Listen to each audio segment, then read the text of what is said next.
Աստված հավատարիմ է, Դեյվիդ Վիլկերսոն, օր հունիսի 19։ Ինչպես ձեռք բերել հոգով քայլելու ունակությունը։ Բայց ասում եմ, հոգով ընթացեք, Գաղատացիս 5-րդ գլուխ 16-րդ խոսք։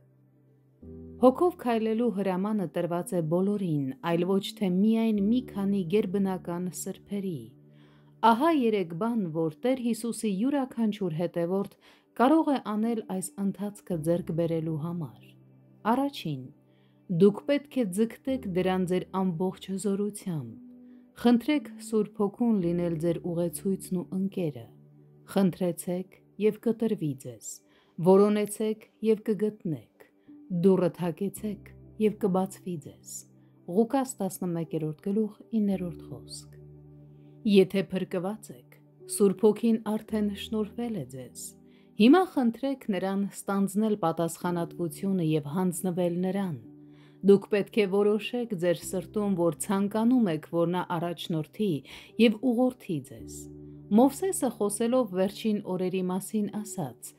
«Եվ այնտեղից կորոնես քո Եհովա Աստծուն և կգտնես, եթե բոլոր սրտովդ և բոլոր հոգովդ նրան խնդրես»։ Երկրորդ Օրինաց 4-րդ գլուխ 29-րդ խոսք։ Երկրորդ,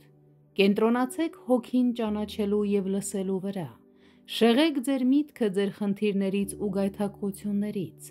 Պողոսը, Շիղան և Տիմոթեոսը կխորտակվեին վախի և դեպրեսիայի մեջ, եթե կենտրոնանային իրենց խնդիրների վրա։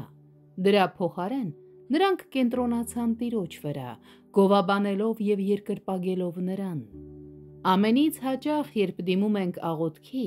կենտրոնանում ենք անցյալի անհաջողությունների վրա։ Մենք վերհիշում ենք մեր պարտությունները ասելով. «Ով որքան հեռու կգնայի այս ճանապարհով, եթե Աստծուն չհիասթափեցնեի և սխալ չգործեի»։ Մոռացեք անցյալի ամեն ինչի մասին։ Այդ ամենն արդեն ծածկված է Սուրբ արյամբ։ Մոռացեք նաև ապագայի մասին։ Դրա փոխարեն կենտրոնացեք միայն Սուրբ Հոգու վրա, ձեր ամբողջ մտքով և սրտով։ Երրորդ, որակյալ ժամանակ անցկացրեք Սուրբ Հոգու հետ հաղորդակցության մեջ։ Լսեք Տիրոջը և գովաբանեք նրան։ Իշխանություն վերցրեք յուրաքանչյուր այլ ձայնի վրա, որը ձեզ մտքեր է շշնջում։ Վստահեք, որ Հոգին թույլ չի տա, որ դուք խաբվեք կամ կուրանաք։ Ավելի մեծ է նա, որ ձեր մեջ է, քան թե նա, որ աշխարհի մեջ է։ Առաջին Հովհաննես 4-րդ գլուխ 4-րդ